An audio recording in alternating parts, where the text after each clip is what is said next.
अच्छी गेंद नहीं थी, लेग स्टंप के बाहर, और विक्रांत ने बड़ी आसानी से अपनी कलाई का इस्तेमाल किया। 4 रन। यह बहुत ज़रूरी है कि सही लंबाई पे सही दिशा पे गेंदबाजी करे वरुण बडोला, क्योंकि थोड़ा भी दिशा से भटकेंगे। विक्रांत ऐसे बल्लेबाज हैं जो कि हावी हो सकते हैं, और वही किया उन्होंने। कलाइयों का अच्छा प्रयोग देखा कि अब फाइनल का खिलाड़ी सर्कल में है बॉबी डियोल, तो अब गैप में खेला और 4 रन अर्जित करते हुए। विक्रांत को खामोश रखना इतना आसान नहीं किसी भी गेंदबाज के लिए। और इस बार कदमों का इस्तेमाल करके आ गया है, यहाँ पे मौका हो सकता है, और ऊपर से जाती हुई गेंद। बढ़िया गेंदबाजी, अच्छी वापसी वरुण द्वारा। बाल बाल बचे विक्रांत। जी हाँ, पहली बार ये कहना होगा कि जो ये योजना है कि 30 गज के दायरे के कुछ 5-6 गज अंदर रहे क्षेत्र रक्षक, वो चली नहीं, क्योंकि अगर थोड़ा सा बाहर रहते इस बार तो बड़ी आसानी से कैच ले सकते थे, लेकिन पीछे हिलना इतना आसान नहीं। अच्छी डाइव की थी राजा ने।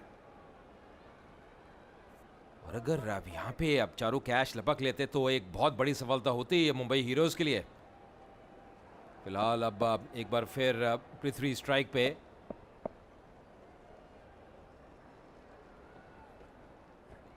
बढ़िया गेंद, अच्छी मूवमेंट प्रदान होती हुई वरुण बडोला को। चकमा दिया बल्लेबाज को, ज्यादा समझ नहीं पाए थे, पढ़ नहीं पाए थे पृथ्वी। टप्पा खाने के बाद अच्छी तरह से बाहर निकलते हुए गेंद वरुण बडोला की। मुझे लगता है कि यह दबाव इस वक्त थोड़ा सा और बढ़ा लेना चाहिए, अगर 1-2 और खिलाड़ी अंदर आ जाएं, पृथ्वी के लिए खासतौर से, विक्रांत के लिए नहीं। शायद स्लिप।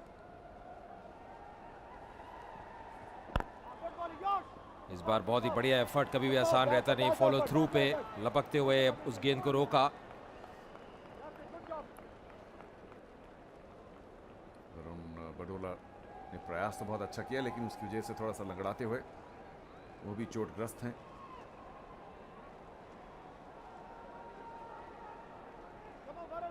मुंबई हीरोज आज अजय जिस जोश के साथ खेल रहे हैं, कुछ एक अलग ही अंदाज है। एक तो जो उन्होंने 171 रन बनाए, उसके बाद जिस तरह से उसका डिफेंस कर रहे हैं। बिल्कुल सही कहा चारू आपने, और कहीं ना कहीं वो संघर्ष कर रहे हैं। वो जानते हैं कि ये मुकाबला उनके लिए जीतना बहुत ज़रूरी है, ये उनकी होम ग्राउंड है। विकेट ज़रूर अनुकूल है बल्लेबाजी के लिए, पर अब क्योंकि अब दूधिया रोशनी में नहाया हुए स्टेडियम है, बहुत ही बढ़िया वातावरण है, तो अब गेंद थोड़ी सीम भी होगी, मूव भी करेगी। और वरुण बडोला की खासकर अगर बात करें चारू, तो अब जो रिलीज है उनका वो काफ़ी बढ़िया रहता है, जो सीम पोजीशन है। स्लिप रखना बहुत जरूरी। एक बार फिर लेन मिस। 5 ओवर के बाद 38 पे 1।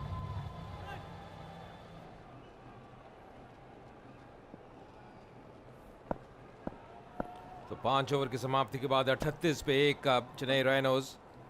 विक्रांत स्ट्राइक पे, एक बार फिर अच्छी स्ट्रोक और सीधा फील्डर के हाथ में।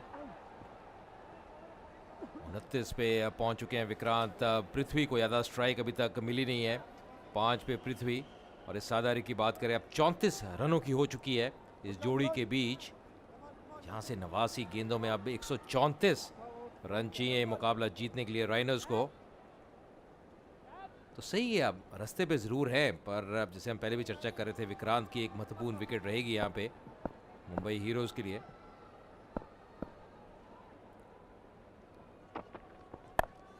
इस बार उठा के खेला, खिलाड़ी टीम में तैनात, पर 4 रन मिलेंगे। बहुत ही जबरदस्त प्लेसमेंट कहना होगा विक्रांत द्वारा, और मात्र गेंद को दिशा प्रदान करते हुए।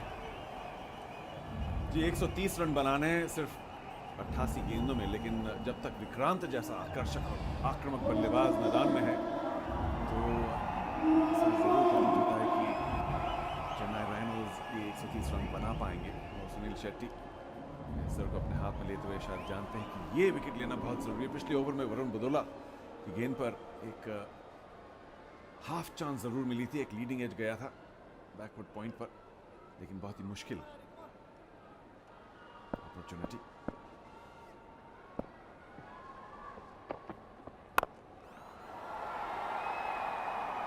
और लगभग उसी दिशा में एक बार फिर खेलते हुए यहाँ पे आदित्य को एक चीज़ जो करनी होगी कि ज़्यादा रूम नहीं देना होगा बल्लेबाज को, और जब भी आप रूम देंगे, क्योंकि विकेट पे अच्छा उछाल है, उसका फ़ायदा, उसका लाभ बल्लेबाज जरूर उठाएगा, तो जितनी विकेट टू विकेट गेंदबाजी करेंगे उतना बेहतर रहेगा।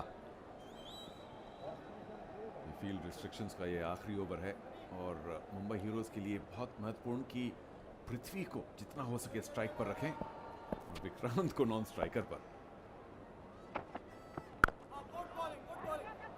सीधे बल्ले से खेलते हुए पृथ्वी अब दौड़ लिए थे, बहुत ही बढ़िया प्रयास मिड ऑफ क्षेत्र से। शायद पृथ्वी भी ये बात जानते हैं कि जितना जल्दी हो सके एक रन लेके विक्रांत को स्ट्राइक दें। अच्छा खेला उन्होंने, सीधे बल्ले से।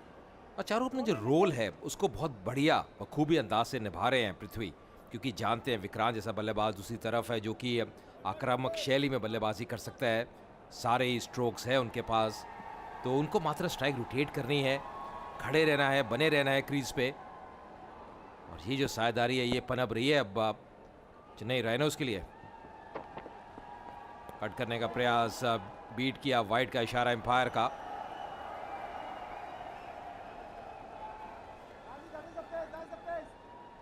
जी आदित्य एक बार फिर गति पर फोकस कर रहे हैं और नियंत्रण पर नहीं, क्योंकि जितनी तेज गेंद आती है अगर उस पर नियंत्रण ना हो तो उतनी तेजी से बाउंड्री की तरफ भी जाती है, जैसे विक्रांत ने दर्शाया है।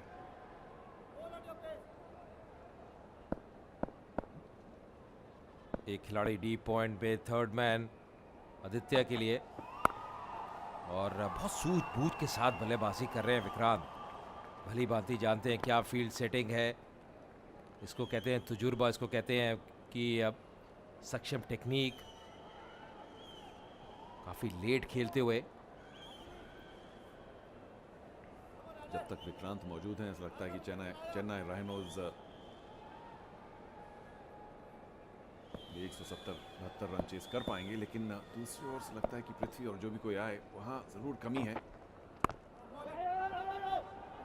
हिचकिचाहट, अगर डायरेक्ट थ्रो लगती तो जरूर पृथ्वी मुश्किल में रहते। छठे ओवर की समाप्ति 46 पर 1।